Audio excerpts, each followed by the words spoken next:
Over in the book of 2 Samuel. So we're continuing our study of what originally would have been the book of Samuel, but we're turning over now into what we know as 2 Samuel, but keep in mind that it was always meant to be just one big story.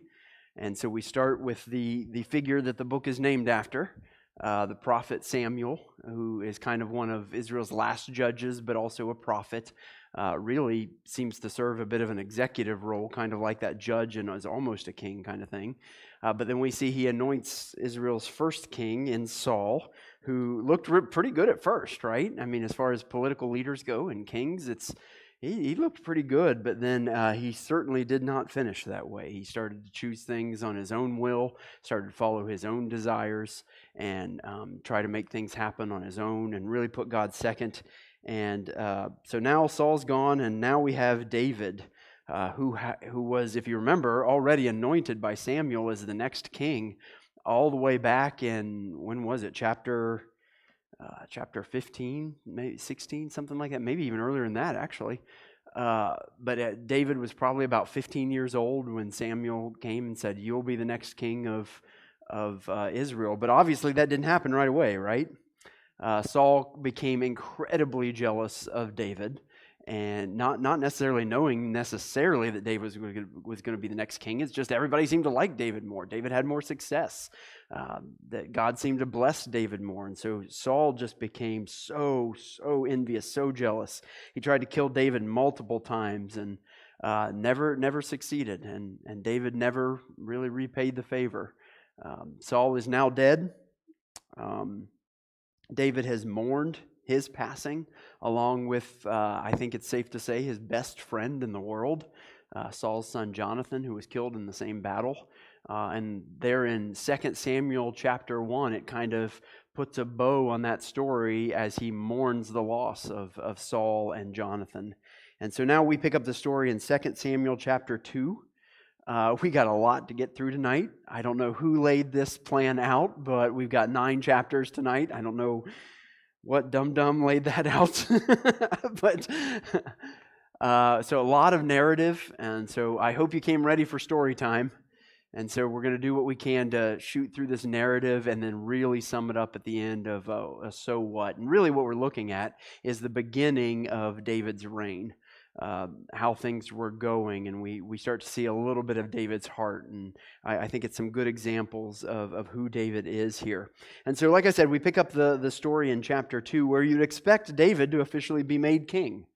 Okay, Saul's dead, and David was supposed to be the next king, so now he's going to just be made king, right? Not so fast. After mourning for Saul and Jonathan, David seeks the Lord's direction. Let's pick it up there in verse 1 of chapter 2. After this, David asked the Lord, "Should I move back to one of the towns of Judah?" "Yes," the Lord replied. Then David asked, "Which town should I go to?" "To Hebron," the Lord answered. David's 2 wives were Ahinoam from Jezreel and Abigail, the widow of Nabal from Carmel. So David and his wives and his men and their families all moved to Judah, and they settled in the villages near Hebron. Real quick, who's missing from that list of wives? Yeah, who I like to say Michelle. I just like to call her Michelle. It's just easier. Why is she missing? Do you remember? Saul took her away, which I wasn't sure that, I didn't know that was possible, but yeah, Saul takes her away. I think it was back in 25 or 26, and gave her to a Benjamite. Then the men of Judah came to David and anointed him king over the people of Judah. When David heard that the men of Jabesh-Gilead had buried Saul, he sent them this message: "May the Lord bless you for being so loyal to your master Saul and giving him a decent burial. May the Lord be loyal to you in return and reward you with his unfailing love. And I too will reward you for what you have done. Now that Saul is dead, I ask you to be my strong and loyal subjects, like the people of Judah, who have anointed me as their new king." And so there, David's saying, people of Judah, this one tribe out of 12, my tribe, have already made me king. I appreciate that you buried Saul. I'm glad you did. Thank you for honoring him. Now, will you follow me, is what David's saying. Verse 8, but Abner, son of Ner, the commander of Saul's army, had already gone to Mahanaim with Saul's son Ishbosheth. Anybody else want to read for me tonight? It's a lot of fun names. There he proclaimed Ishbosheth king over Gilead, Jezreel, Ephraim, Benjamin, the land of the Asherites, and all the rest of Israel. Ishbosheth, Saul's son, was 40 years old when he became king, and he ruled from Mahanaim for 2 years. Meanwhile, the people of Judah remained loyal to David. David made Hebron his capital, and he ruled as king of Judah for 7.5 years. So what we have here is the divided kingdom we always forget about. When we talk about the divided kingdom of Israel, we think of Judah and Benjamin in the south as the kingdom of Judah, and the other 10 tribes in the north as the kingdom of Israel. After Rehoboam, Solomon's son, messed up and split everything up. But here, for a brief 2 years, there was a different split kingdom. There was Judah and then all the rest of Israel. And there's a bit of a rivalry here. There's the two we find out as we go on in the story, which I'm going to skip ahead a little bit. The two battle back and forth. Not a lot of major wars, but quite a few scuffles. In this one example that we're skipping, the two generals basically said, hey, pick 12 men and I'll pick 12 men and we'll let them do battle. And so there was a lot of that kind of stuff back and forth of proving superiority. And so the two people you need to know is David's general is who? Joab. Very good, Richard. Joab is going to be the main general for Judah and for David. And then Ishbosheth's main general was Saul's main general, which is who, Joe? Abner. And so Abner and Joab really have this rivalry here. And one scuffle in particular ended in Abner turning around and killing Joab's brother, which only intensified the rivalry even more. And so we kind of pick it up there at the beginning of chapter 3. There's just a note that says, that was the beginning of a long war between those who were loyal to Saul and those loyal to David. But as time passed, David became stronger and stronger, while Saul's dynasty became weaker and weaker. Then we have a note what happened during those couple of years. These are the sons who were born to David in Hebron. I read this because a few of these sons are going to factor in the rest of 2 Samuel.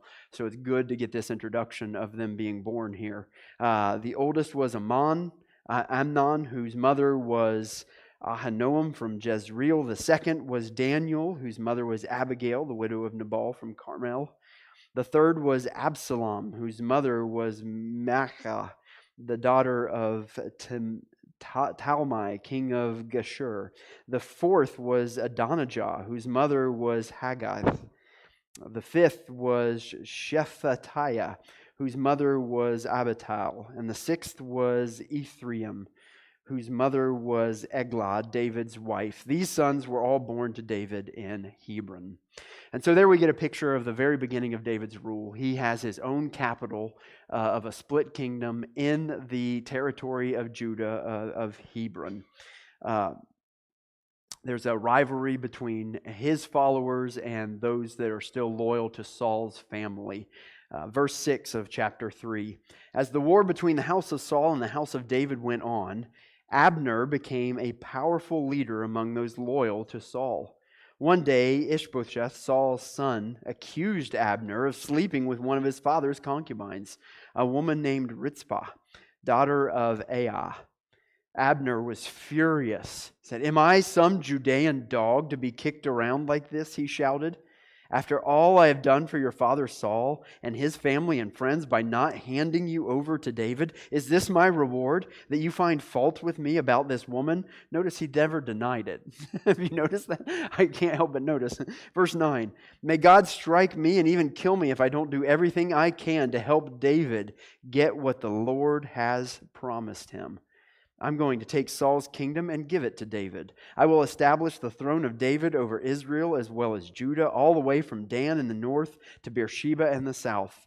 Ishbosheth, I love this reaction. You would think the king, the one who's been appointed king, his general talks to him like that, basically says, men execute him now, right? But look at Ishbosheth's reaction in verse 11. Didn't dare say another word because he was afraid of what Abner might do. Let me ask you, who was the leader there? Who was king of all the rest of Israel? Was it Ishbosheth? Probably not. It was Abner.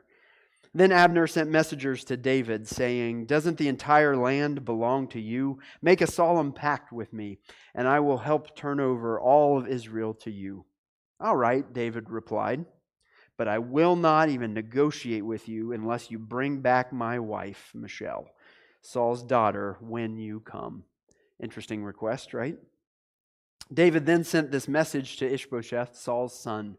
"Give me back my wife, Michal, for I bought her with the lives of 100 Philistines."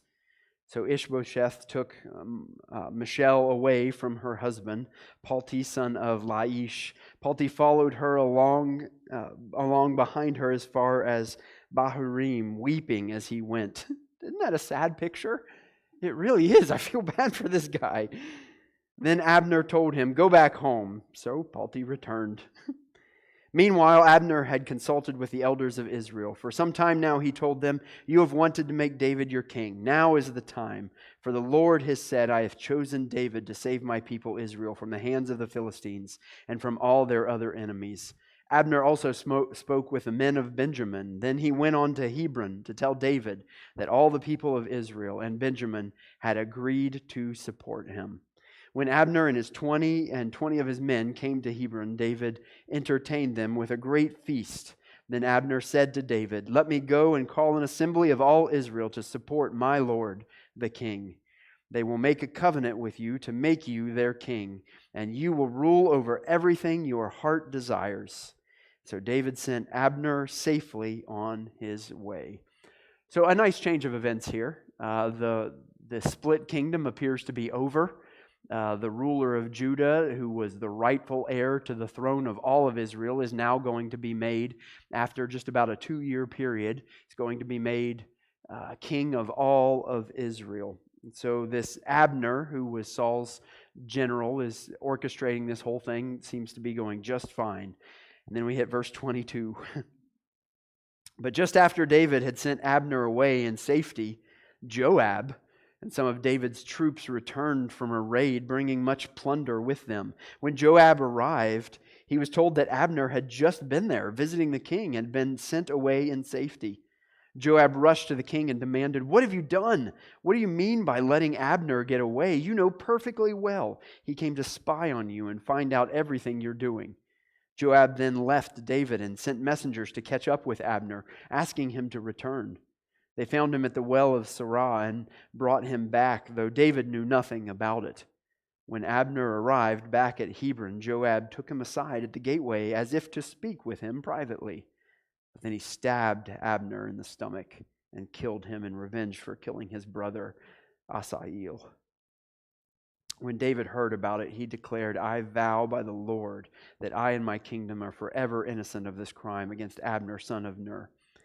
Joab and his family are the guilty ones. May the family of Joab be cursed in every generation with a man who has open sores or leprosy, or who walks on crutches, or who dies by the sword or begs for food."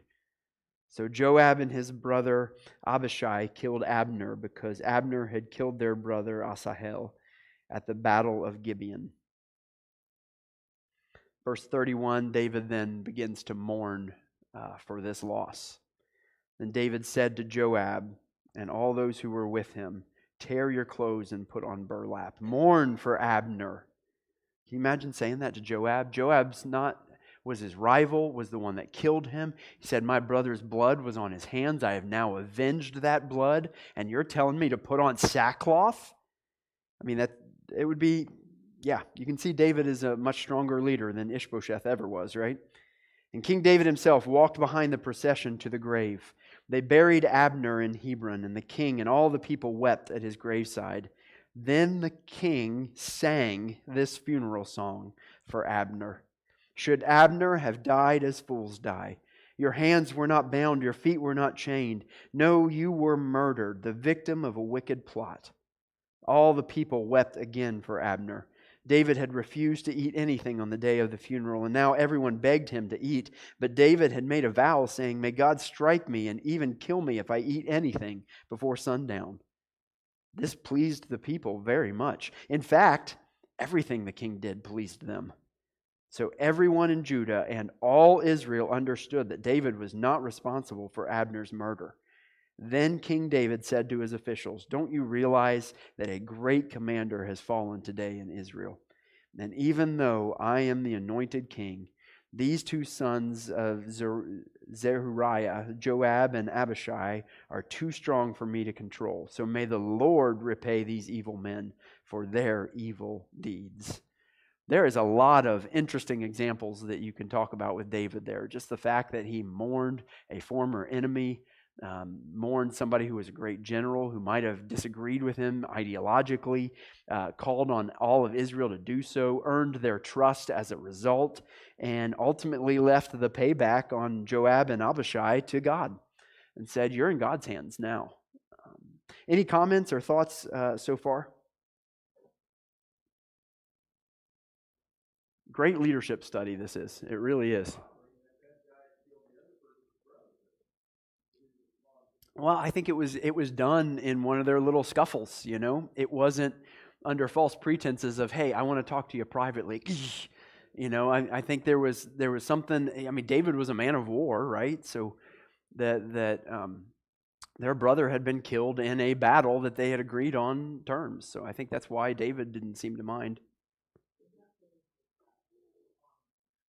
Right, there is no honor in that. Yeah. Yep. Yep, absolutely. So by that time, yeah, we're going to add some more, don't worry. Yeah, I know that's not enough. Anybody think 6 is enough? let's add some more.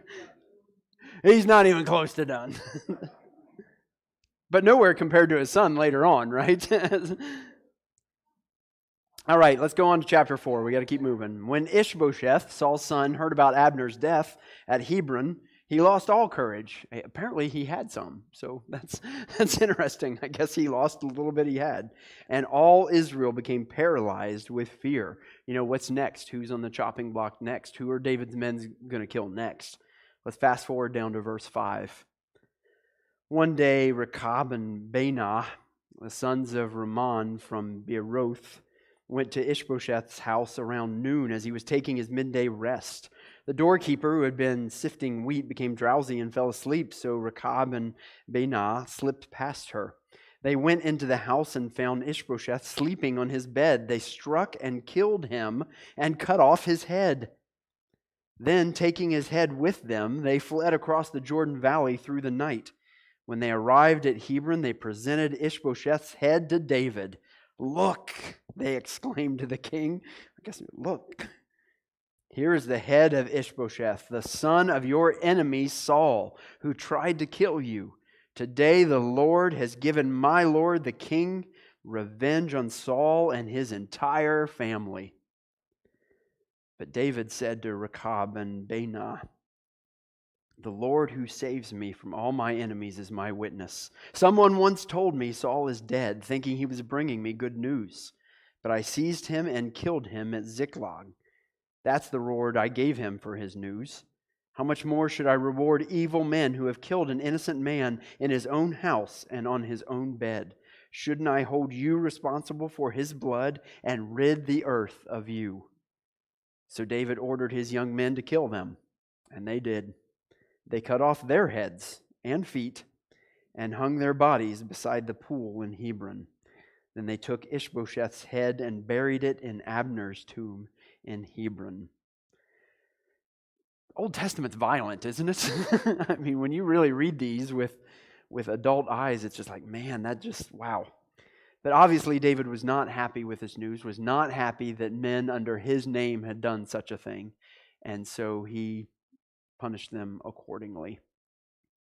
Chapter 5, then all the tribes of Israel went to David at Hebron and told him, "We are your own flesh and blood. In the past, when Saul was our king, you were the one who really led the forces of Israel. And the Lord told you, you will be shepherd of my people Israel. You will be Israel's leader. So there at Hebron, King David made a covenant before the Lord with all the elders of Israel, and they anointed him king of Israel. David was 30 years old when he began to reign, and he reigned 40 years in all. He had reigned over Judah from Hebron for 7 years and 6 months, and from Jerusalem he reigned over all Israel and Judah for 33 years. And so that's a summary statement that looks a little bit into the future, right? So even in the midst of the story, we get a preview. One of those previews is, wait a second, everything's happening in Hebron. What is this comment about Jerusalem for 33 years? And that's what we find out next in verse 6. David then led his men to Jerusalem to fight against the Jebusites, the original inhabitants of the land who were living there. The Jebusites taunted David, saying, "You'll never get in here. Even the blind and lame could keep you out." For the Jebusites thought they were safe. But David captured the fortress of Zion, which is now called the City of David. On the day of the attack, David said to his troops, "I hate those lame and blind Jebusites. Whoever attacks them should strike by going into the city through the water tunnel." And that's the origin of the saying, "The blind and the lame may not enter the house." I personally don't know that saying, but do you guys? Apparently that's something they said a lot in those days. So David made the fortress his home, and he called it the City of David. He extended the city, starting at the supporting terraces and working inward. David became more and more powerful because the Lord God of heaven's armies was with him. Then King Hiram of Tyre sent messengers to David along with cedar timber and carpenters and stonemasons, and they built David a palace. And David realized that the Lord had confirmed him as king over Israel and had blessed his kingdom for the sake of his people Israel. After moving from Hebron to Jerusalem, David married more concubines and wives. There you go, Sharon. Told you we'd add some. And they had more sons and daughters. These are the names of David's sons who were born in Jerusalem: Shammua, Shobab, Nathan, Solomon. And so this is a look ahead again. That is the Solomon. And so this is a foreshadowing of what's going to happen in Jerusalem. Ibhar, Elishua, Nepheg, Japhia, Elishama, Eliada, and Eliphalet. Once again, looking forward a bit. Verse 17, let's just keep going with the story here. When the Philistines heard that David had been anointed king of Israel, they mobilized all their forces to capture him.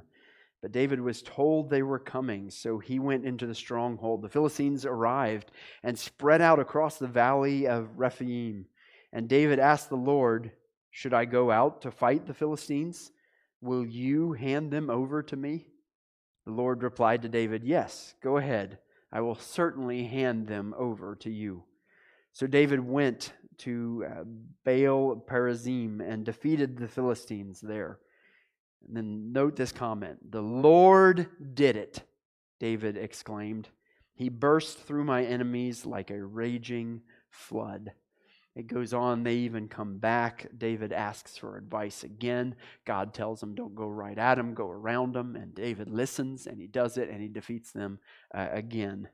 And so everything seems to be going well. David continues to have success politically, militarily, and so religiously, he decides, you know what? There's something that's been bothering me. We've got this capital now of Jerusalem, and that is where the Ark of the Covenant needs to be. If you remember, the ark had been captured by the Philistines, taken away, and then they brought it back. But something happened. Everybody was scared. They left it at Abinadab's house. They didn't want it in Jerusalem because it was just too dangerous. And so David said, nope, we got to bring it back. It is the symbol of, it is the presence of God. It is who is leading us into battle. That's where we pick it up in chapter 6. Then David again gathered all the elite troops in Israel, 30,000 in all. He led them to Bela of Judah to bring back the ark of God, which bears the name of the Lord of heaven's armies, who is enthroned between the cherubim. They placed the ark of God on a new cart, and they brought it from Abinadab's house, which was on a hill. Uzzah and Ahio, Abinadab's sons, were guiding the cart that carried the ark of God. Ahio walked in front of the ark. David and all the people of Israel were celebrating before the Lord, singing songs and playing all kinds of musical instruments, lyres, harps, tambourines, castanets, and cymbals. But when they arrived at the threshing floor of Nacon, the oxen stumbled, and Uzzah reached out his hand to steady the ark of God. He didn't want it to fall off of the cart, right? Then the Lord's anger was aroused against Uzzah, and God struck him dead because of this.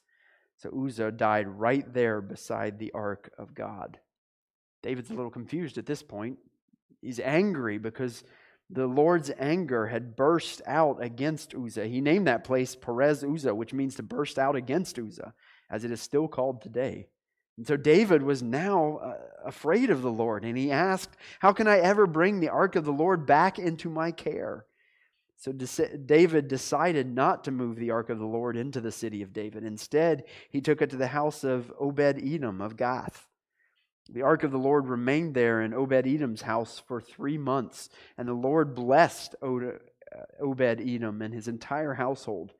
Then King David was told, "The Lord has blessed Obed-Edom's household and everything he has because of the ark of God." So David went there and brought the ark of God from the house of Obed-Edom to the city of David with a great celebration. Let's pause there real quick, though, because over in 1 Chronicles 15, we get more to the story. David, in this time that it had been in Obed-Edom's house, David hadn't forgotten about it. He didn't want to leave it there. He was just figuring out, okay, God, what did we do wrong? And as he studied and he talked to priests, he found out they were moving it the wrong way in the first place. And that's probably what had happened with Saul when Saul was moving it. They put it on a cart as if it was just some sort of treasure or plunder. Instead, how was it supposed to be carried? Do you remember? Carried by poles. There was even a design for a place for these big long poles to go through, and then it was to be carried on the shoulders of Levites. And so we find out in the parallel account of this in 1 Chronicles 15 that David said, "That's how we're going to do it. We did it the wrong way. And so now we're going to make sure we do this the right way." And then so with a bunch of pomp and circumstance, verse 13 happens, and I love this verse here. After the men who were carrying the ark of the Lord had gone 6 steps, David sacrificed a bull and a fattened calf. Why was David so excited? We're doing it the right way this time. That God demands to be worshipped a certain way, and He tells us to worship Him a certain way, and David is obeying that now. I was actually on a music and drama team that toured Ohio called 6 Steps, and that's where the name came from. There's also, I think Chris Tomlin is on 6 Steps Records. That's the name of that label. That's where that name comes from, this idea of worship and worshiping in the right way that focuses on God. And so it's an interesting thing that David made this sacrifice after just 6 steps of safety. Verse 14, "And David danced before the Lord with all his might, wearing a priestly garment. So David and all the people of Israel brought up the ark of the Lord with shouts of joy and the blowing of ram's horns." A beautiful picture of excitement, of the fact that the presence of God is coming back, because David had political success, military success, but now he wanted to make sure that all of Israel knew that it was God who led all of Israel. And so he's very excited. Most of you guys know what happens next, because you heard him dancing around in priestly garment, and you know, he's going to get in trouble when he gets home. Sure enough. Chapter 6, verse 16, "But as the ark of the Lord entered the city of David, Michal, the daughter of Saul, looked down from her window. When she saw King David leaping and dancing before the Lord, she was filled with contempt for him.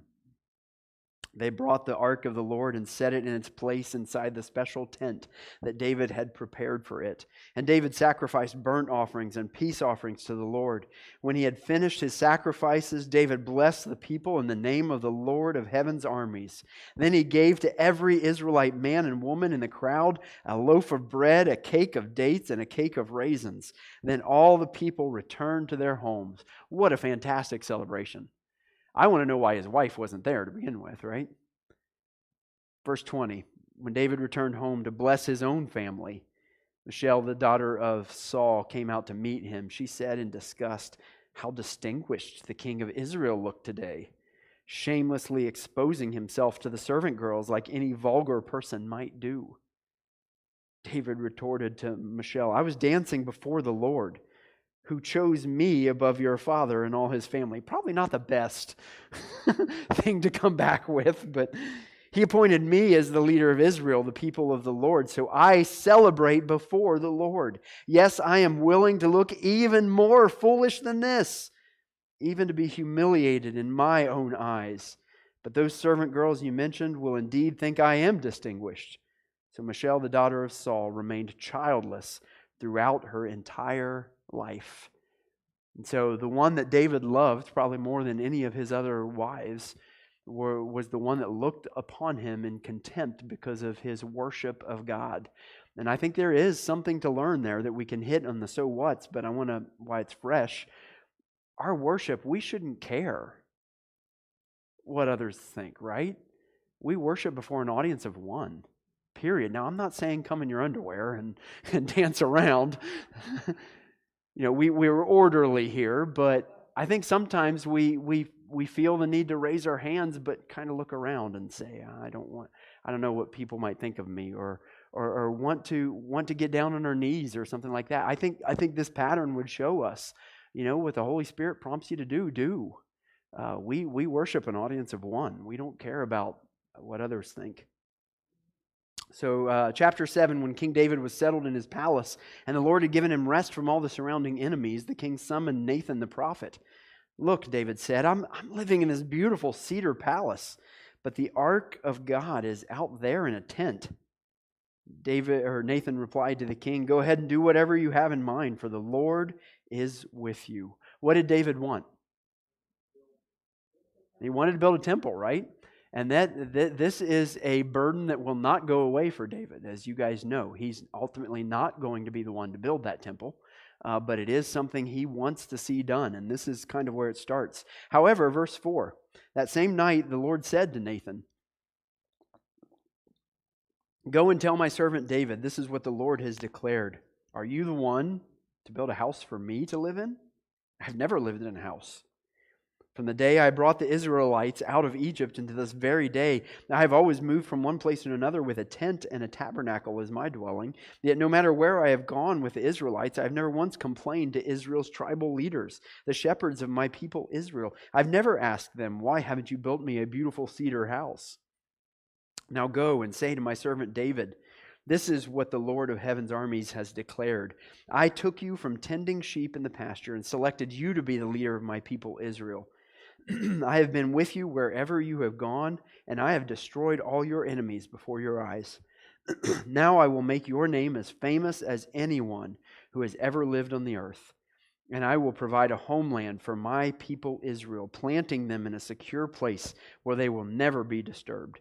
Evil nations won't oppress them as they've done in the past. Starting from the time I appointed judges to rule my people Israel, I will give you rest from all your enemies.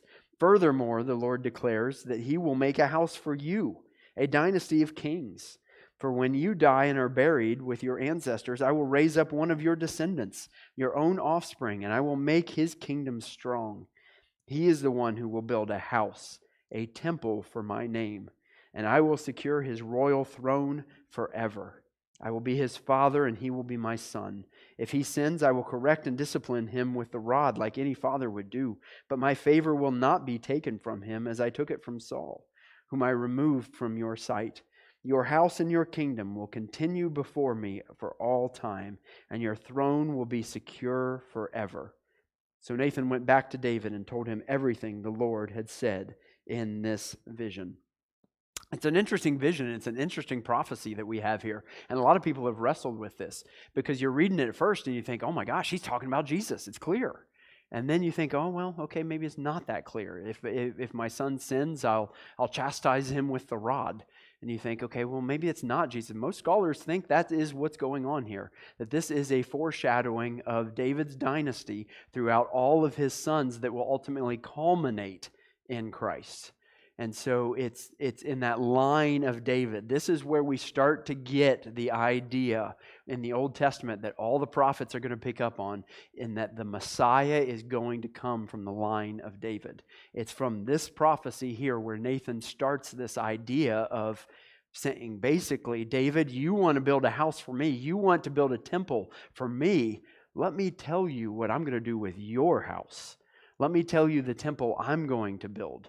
And so it really is quite the twist. And I don't want you to, I wanted to read all of chapter 7 for that reason, just because it is such a pivotal point in the Old Testament where God is saying, hey, look, it's not about you building a house for me. I don't need you. This is what I'm going to do for you.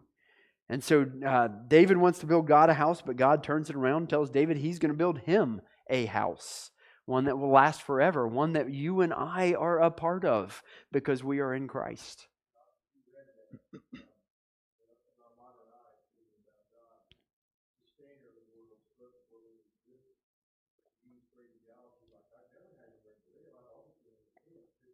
Yeah, it's kind of funny, isn't it? That's why I'm so glad Mike started doing New Living Translation, and we've been going in this fast narrative, because it does just give it a little bit different sound. And God almost seems just a little bit sarcastic there, which I can relate to for some reason. But he's like, I've never lived in a house. I've never complained about not having a cedar palace.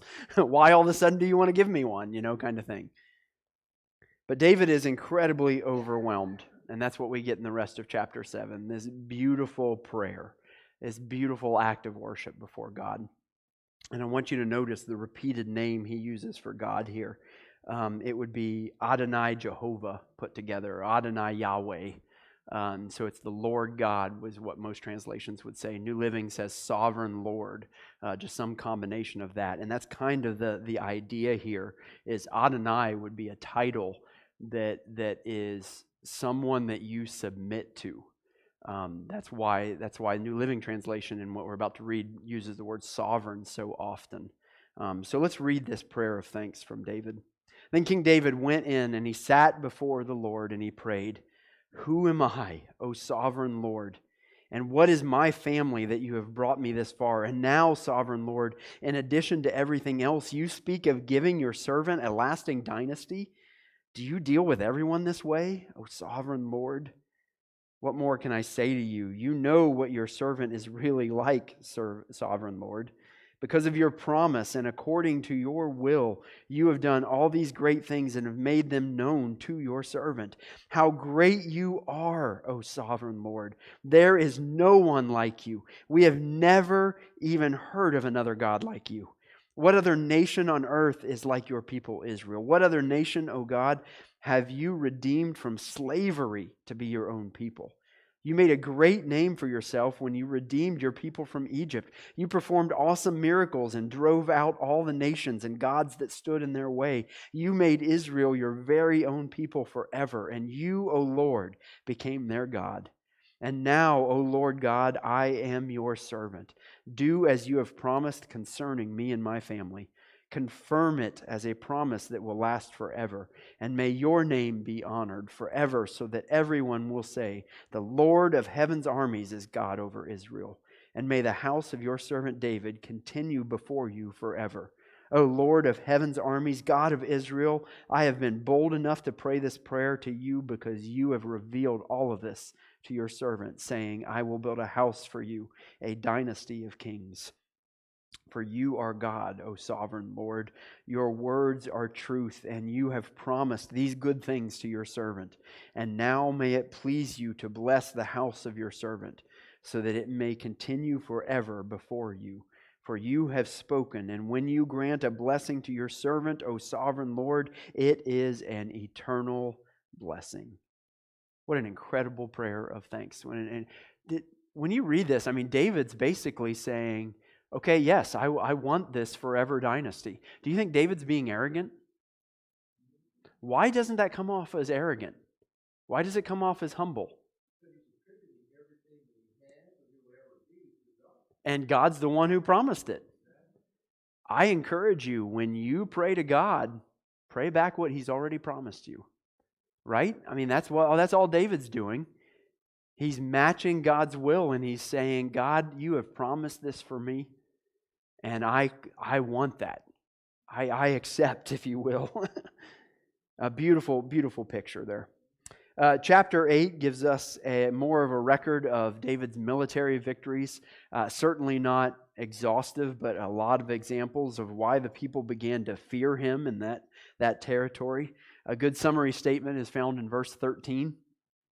So David became even more famous when he returned from destroying 18,000 Edomites in the Valley of Salt. He placed army garrisons throughout Edom, and all the Edomites became David's subjects. In fact, the Lord made David victorious wherever he went. So David reigned over all Israel and did what was just and right for all his people. I love that. That kind of begins the pattern of the description of kings that we're going to see later on if we go on into Kings and Chronicles. You had good kings and bad kings. Some did what was right in the Lord's sight and was good for their people. Others did what was selfish. And so David continued to have success in just about everything he did, especially military victories. And just when you think then, okay, this is like a General Patton type tough guy, right?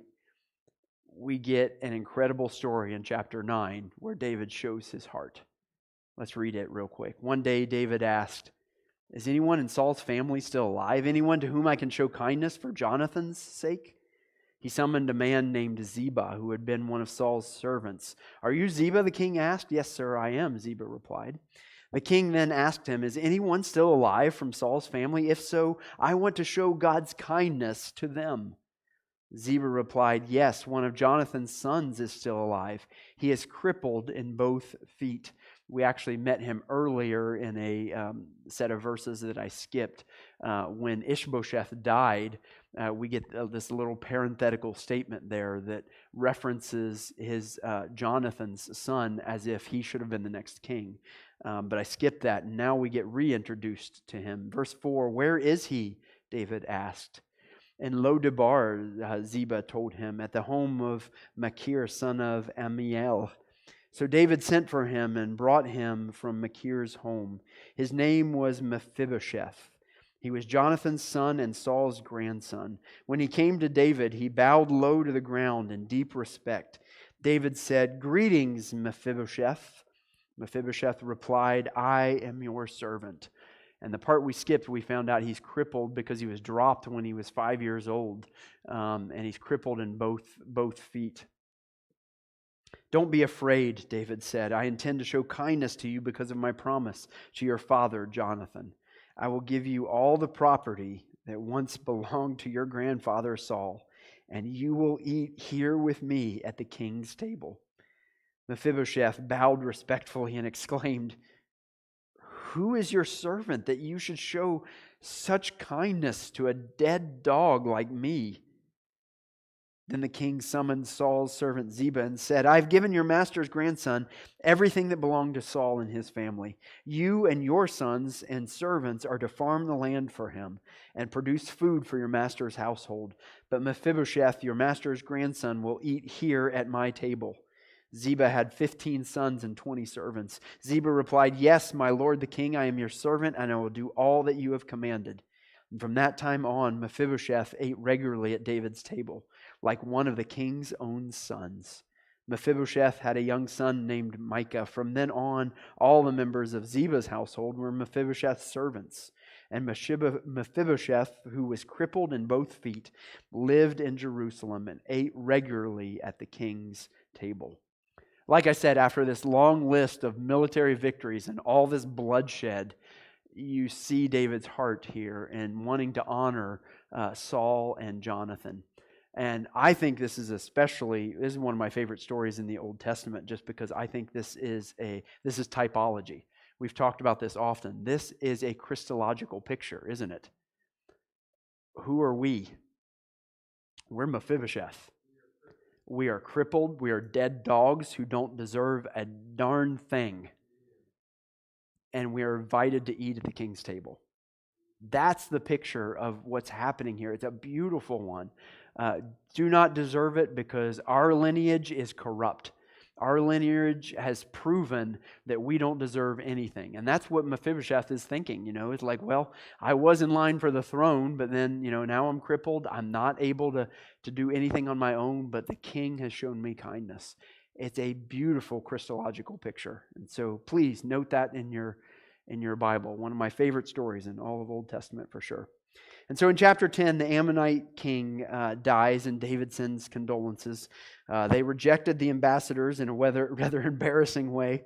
I'll let you read that one on your own. It's half a beard and half a tunic. And then they realized how much they had angered David. And so they said, oh, we better prepare for war. They got help from the nearby Arameans, and Joab went to face them, and both armies ended up running away. But they regrouped and they added even more troops, and David by that time had had enough of this. Let's end tonight with verse 17 here. When David heard what was happening, he mobilized all of Israel. He crossed the Jordan River and he led the army to Helam. The Arameans positioned themselves in battle formation and fought against David. But again, the Arameans fled from the Israelites. But this time, David's forces killed 700 charioteers and 40,000 foot soldiers, including Shobach, the commander of their army. When all the kings allied with Hadadezer, saw that they had been defeated by Israel, they surrendered to Israel and became their subjects. After that, the Arameans were afraid to help the Ammonites. And so one more picture of David's military success there in this quick battle. 9 chapters, a lot of narrative. Sorry we flew through that, but it's kind of neat to just see big picture sometimes and all these stories put together. And this is the beginning part of David's rule, and it's a good one. I mean, David's a good king, cares about his people, is following God. And so my so what's really kind of talk about what stands out about David as a king. Specifically, let's go back to the phrase that we always come back to with David, is how is it that David is a man after God's heart? Now, a lot of scholars believe that phrase just simply means God's preference. You know, that a man after God's own heart doesn't mean he matches God's heart. It means that God's heart wanted David for king. But even still, why did God want David as king? It's still a valid question, I think, whichever way you look at that phrase. So how was David a man after God's heart? 3 things I saw in these stories. Number 1 was humility. Absolute humility. It just, even as king of Israel, David comes across as this guy who just, oh yeah, I'm king, but you know what? This is Saul's grandson, and lifts him up. Or how dare you curse Abner, and how dare you kill him? And he just always, even after his enemies, I mean, he mourned after the man who tried to have him assassinated multiple times. And he even led the processional. And David is able to even see his enemies as human beings. I think that's a very Christ-like quality. And being able to see people who disagree with you, people who might be different than you, maybe even people who hate you, as people that God cares about. So I think humility is a big one. Second one is pretty obvious too. It's obedience. In every step David took, God, what do you want me to do? God, what is it you want me to do? You want me to attack the Philistines? Okay, I'll attack the Philistines. Oh, this time you want me to do it from behind. Okay, Joab, take your men behind. Just obedience in every single step. And I think that's even why he was calling him regularly Sovereign Lord, Adonai Yahweh, is because I am submitting to you. And so it's this obedience in every step that he was taking, even in the Ark of the Covenant, right? Hey, we got to do this the right way. Stop putting it on a cart. It's not a treasure that we've plundered. Carry it the way God designed it to be carried. And so there was obedience in David's life. And then finally is worship, just pure worship of lifting God. You hear me say this often on Sunday mornings. Worship, our word for worship comes from like a Anglo-Saxon word, worthskype, and it's to ascribe worth. It means to give something value above other things. And that's what he was doing with God. He worshiped God above everything else. Didn't care how he worshiped. Didn't care about what other people thought of his worship. He lifted God up above everything else. So how was David a man after God's own heart? You see what I did there? H-O-W. You like that? How? So hopefully you can remember him. Humility, obedience, and worship. That happened by accident, by the way. I didn't sit down and plan that. I just rearranged him to make it that. It's not a lesson, however, in how to be more like David. I don't want you to pull from this a morality lesson, because if you look at all three of those qualities, you recognize that's not what those three qualities do. They submit to God. It's a recognition of an attitude that David had that put God above everything else. He wasn't worried about revenge. He wasn't worried about reputation or any of the things people typically worry about. It was all about God. His life was all about God. That's what enabled him to be humble. That's what enabled him to be obedient. That's what enabled him to worship. And so really, this isn't a be more like David in these things. It's a put God first, right? That's the idea here. That's why David, I believe, was a man after God's heart. You did not see this in the life of Saul. After a few military successes, Saul got pretty proud. He became disobedient. And he began to worship other things. He began to give things, other things worth. But David did not. And so I guess that's the lesson, is make your life about God. That's what we get from this. Anything to add from these quick 9 chapters?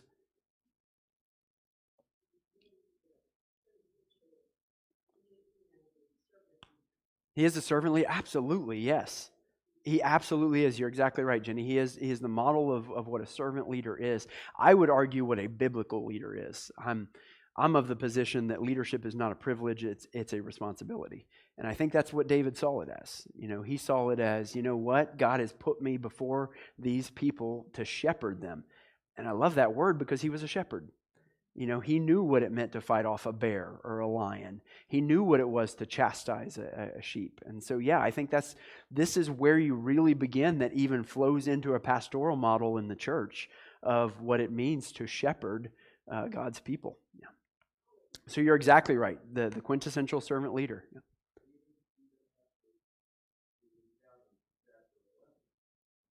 Yep. He does.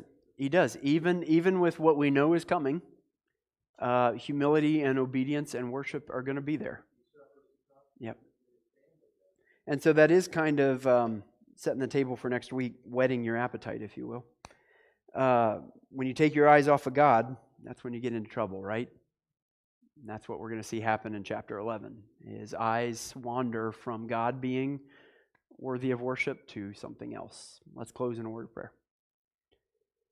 God, we thank you for this lesson from David's life tonight, a big chunk. I mean, any one of these stories I feel like we could have camped out on and broken it down even more. And maybe for some of us that is the right step. There might be some things that you're saying to us through these examples of David. But God, I pray that you would ultimately show us Christ in this story. Show us that is the forever throne, the dynasty that comes from David's rule. Is someone who is currently sitting on the throne, who will always be sitting on the throne. And it is in him that we find salvation. We dead dogs who do not deserve to eat at the table of the king have been invited to do so, even though our lineage is corrupt, even though we have nothing to bring to the party. We can't even walk on our own. And God, you have saved us. And so, God, if anything else points us to an attitude of humility and an attitude of obedience and a desire to worship, it should be that. And so I pray that that's how we would leave this study tonight. And may you cause us to live that way in Jesus' name. And amen. Looking forward to next week, right?